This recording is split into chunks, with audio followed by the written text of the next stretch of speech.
हाँ तो सभी भाइयों को नमस्कार। पहले वीडियो को शेयर कर दो। चलो ठीक है, शेयर कर दी, अच्छी बात है। आगे बढ़ते हैं। तो आपको मैंने क्लास में बताया था कि संविधान क्या होता है। संविधान क्या होता है? तो संविधान नियमों उपनियमों का एक ऐसा लिखित दस्तावेज होता है जिसके द्वारा हम सरकार को चलाने या संचालन करते हैं सरकार का। ठीक है। फिर हमने आपको बताया था कि मतलब संविधान है क्या। संविधान सर्वोच्च विधि है। सारी विधियां संविधान पर आधारित हैं और संविधान से बड़ा कुछ भी नहीं है। जैसे अगर राष्ट्रपति और संविधान में कॉम्पिटिशन कराया जाता है तो संविधान बड़ा है, न कि राष्ट्रपति बड़ा है। अगर हम कहें कि संविधान बड़ा है या प्रधानमंत्री, तो संविधान बड़ा है, न कि प्रधानमंत्री जी बड़े हैं। ठीक है। अब आगे बढ़ते हैं। अब फिर हमने आपको दूसरा पॉइंट बताया था कि राज्य क्या है। राज्य क्या है? तो राज्य एक अमूर्त संरचना है जिसको देखा नहीं जा सकता है। राज्य एक अमूर्त संरचना है जिसको देखा नहीं जा सकता है। ठीक है। और क्वेश्चन बन के आता है आपके सामने कि सबसे बड़ा लिखित संविधान कहाँ का है। सबसे बड़ा लिखित संविधान कहाँ का है? तो सबसे बड़ा जो लिखित संविधान है वो भारत का लिखित संविधान है। सबसे छोटा लिखित संविधान अमेरिका यूएसए का है, जिसमें मात्र 7 आर्टिकल हैं। जिसमें कितने आर्टिकल हैं? 7 आर्टिकल हैं। ठीक है। सबसे छोटा लिखित संविधान नेपाल का लिखित संविधान है। सबसे छोटा लिखित संविधान कहाँ का है? नेपाल का लिखित संविधान है। ठीक। फिर हमने आपको बताया था कि क्या नाम है, सरकार को हम देख सकते हैं। क्वेश्चन बनता है सरकार को हम देख सकते हैं, तो सरकार को हम नहीं देख सकते हैं। सरकार 4 तत्वों से मिलकर बनी है: भूभाग, जनसंख्या, ठीक है, सरकार और संप्रभुता। संप्रभुता क्या है? संप्रभुता का अर्थ है कि हम कोई भी निर्णय लेने के लिए संप्रभु में स्वतंत्र हैं। ठीक है। इतना बात हमने क्लास 1 में आपको बताया था, तो आप आशा करते हैं आपकी समझ में आया होगा। अब आगे बढ़ते हैं, बात करते हैं क्लास 2 की। और पॉइंट है हमारा पंथ निरपेक्ष। पॉइंट क्या है? पंथ निरपेक्ष। पंथ निरपेक्ष के बारे में बात करते हैं। पंथ निरपेक्ष, जब राज्य का अपना कोई धर्म ना हो, जिस राज्य का अपना कोई धर्म ना हो, उसे पंथ निरपेक्ष राज्य कहते हैं। मतलब साफ है, पंथ निरपेक्ष, जो राज्य पंथ निरपेक्ष होगा, ठीक है, उस राज्य के पर्सन धर्म का स्थानांतर कर सकते हैं। हिंदू हैं तो मुस्लिम धर्म अपना सकते हैं। इसमें किसी भी धर्म को ज्यादा वरीयता नहीं दी गई है, सब समान है। क्या है? सब इक्वल है। तो चलो इसके बारे में 2 पॉइंट क्लियर करते हैं। पंथ निरपेक्ष यानी जिस राज्य का अपना कोई धर्म न हो, जिस राज्य का अपना कोई धर्म न हो, जिस राज्य का अपना कोई धर्म न हो, पंथ निरपेक्ष राज्य कहलाता है। ठीक है। ये जो राज्य होते हैं, ये राज्य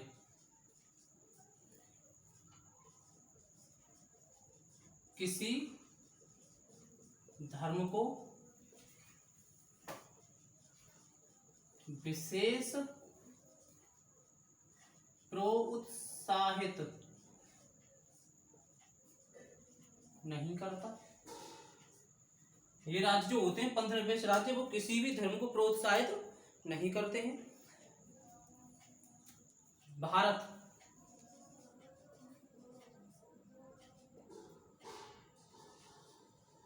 पंथ निरपेक्ष राज्य है।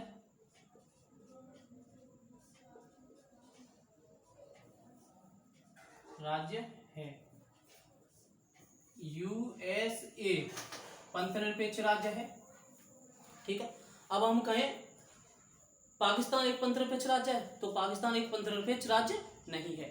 अब पाकिस्तान पंथ निरपेक्ष राज्य क्यों नहीं है? क्योंकि पाकिस्तान ने अपने आप को मुस्लिम देश घोषित कर दिया है, तो वो पंथ निरपेक्ष राज्य नहीं है। ठीक है। तो पाकिस्तान एक पंथ निरपेक्ष राज्य नहीं है, भारत एक पंथ निरपेक्ष राज्य है। बाबा साहेब अम्बेडकर ने संविधान में साफ कहा है, क्या कहा है? कि हमारे संविधान में किसी भी धर्म को विशेष वरीयता नहीं दी गई है। इस संविधान में कोई भी अपनी नहीं चला सकता है। ये सबका है, हर किसी कास्ट का है, हर किसी जाति का है, हर किसी पर्सन का है। संविधान सबका है, सबके लिए बराबर है। ठीक है।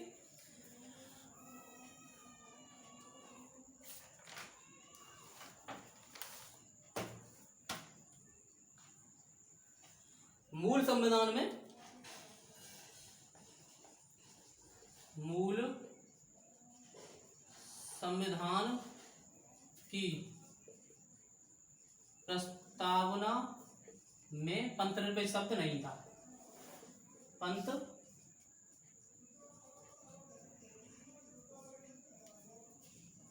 निरपेक्ष शब्द नहीं था।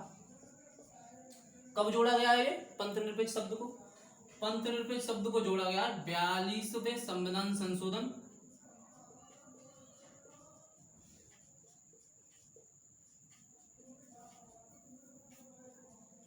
42वें संविधान संशोधन द्वारा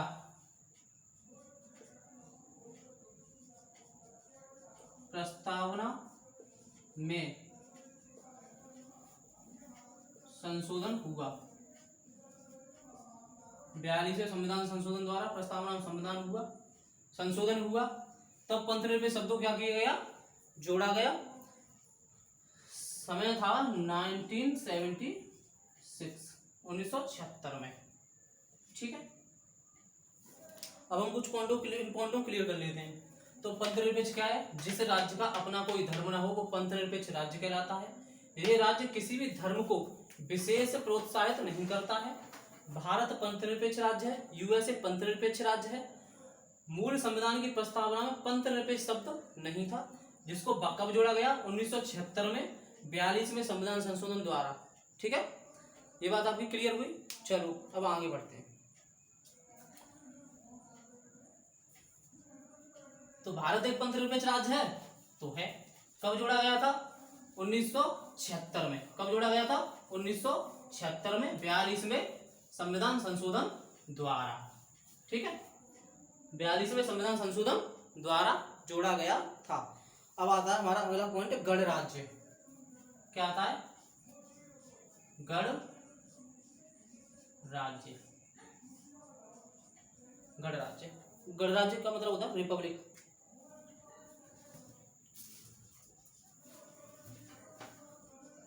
रिपब्लिक, ठीक है।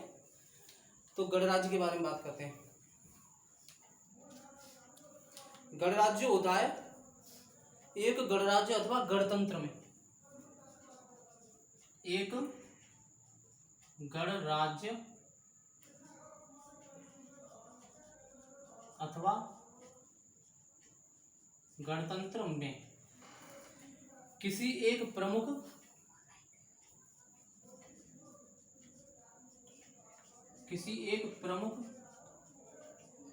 या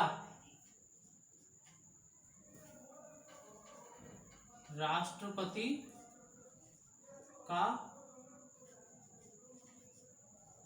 निर्वाचन होता है।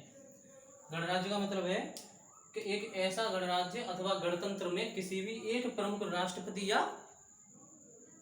राज्य के प्रमुख का क्या होता है? निर्वाचन होता है। न के वंशानुगत होता है, न के वंशानुगत होता है, न के वंशानुगत होता है। जैसे अमेरिका, भारत। ठीक है, अमेरिका एक गणराज्य है, भारत एक गणराज्य है। ब्रिटेन गणराज्य नहीं है। अब क्यों नहीं है ब्रिटेन गणराज्य? क्योंकि यहां पे महारानी वंशानुगत होती रहती है। ठीक है,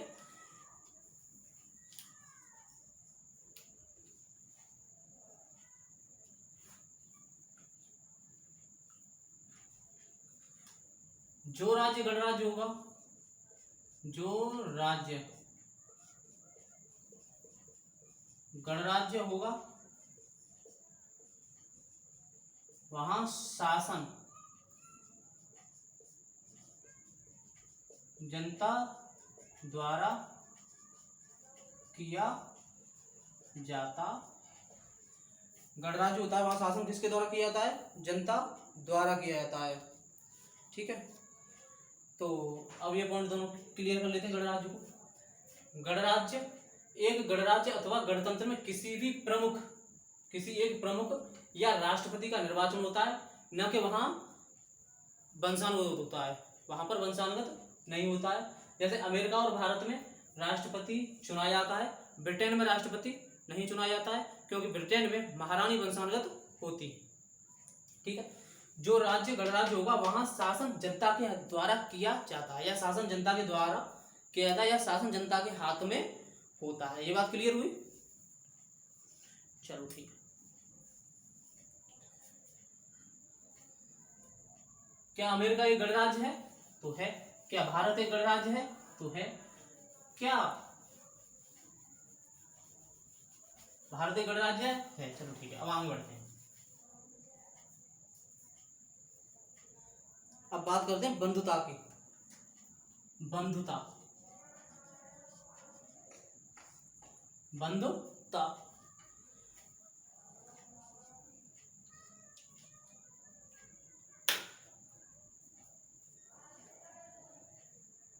बंधुता का मतलब होता है कि सभी नागरिकों के बीच एकता,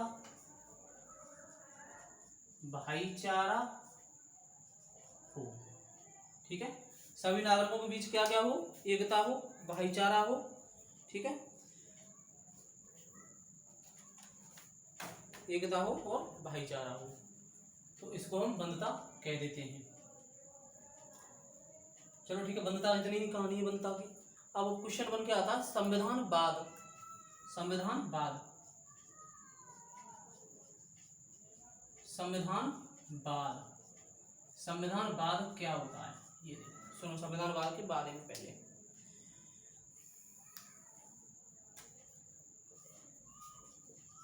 एक ऐसी विचारधारा, एक ऐसी विचारधारा जिसका शासन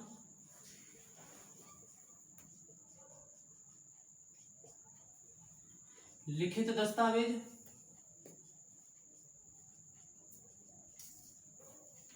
लिखित दस्तावेज,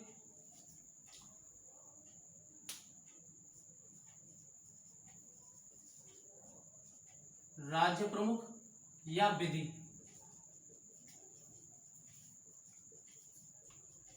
द्वारा किया जाता है।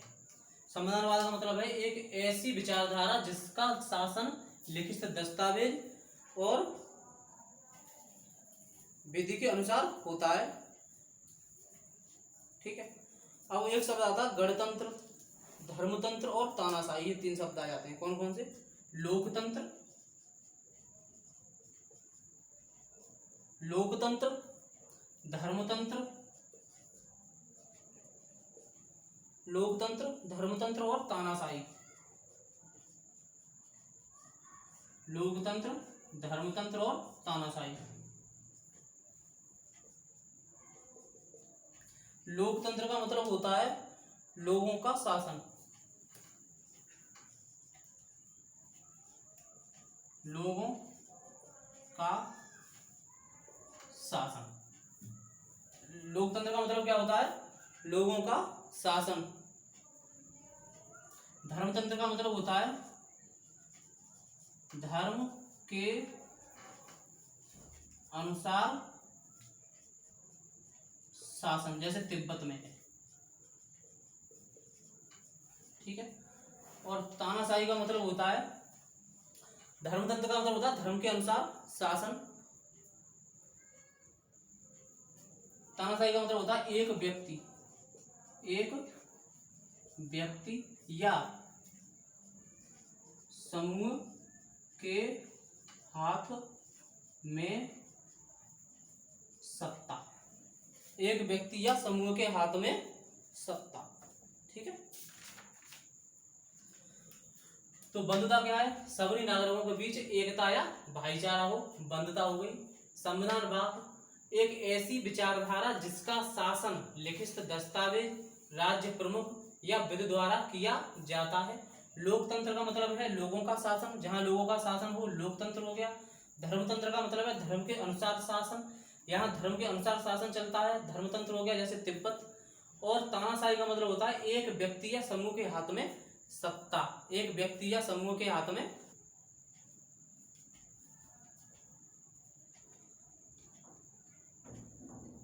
चलो 2 क्वेश्चन है आपके लिए, वो देख लो।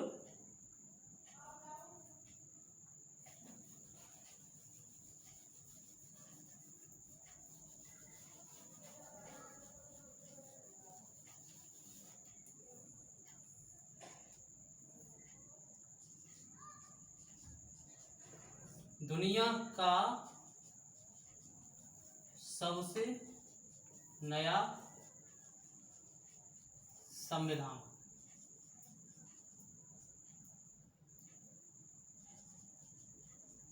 कहाँ का है? ठीक है, यूएसए के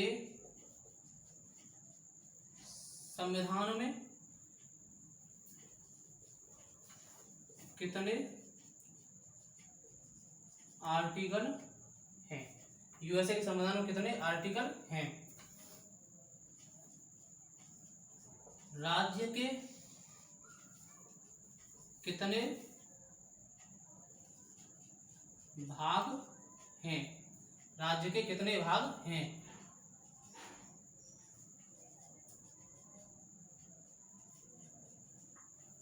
पंथनिरपेक्ष किसे कहते हैं? 1 2 3 4। ये 4 पॉइंट आप कमेंट में बताएंगे।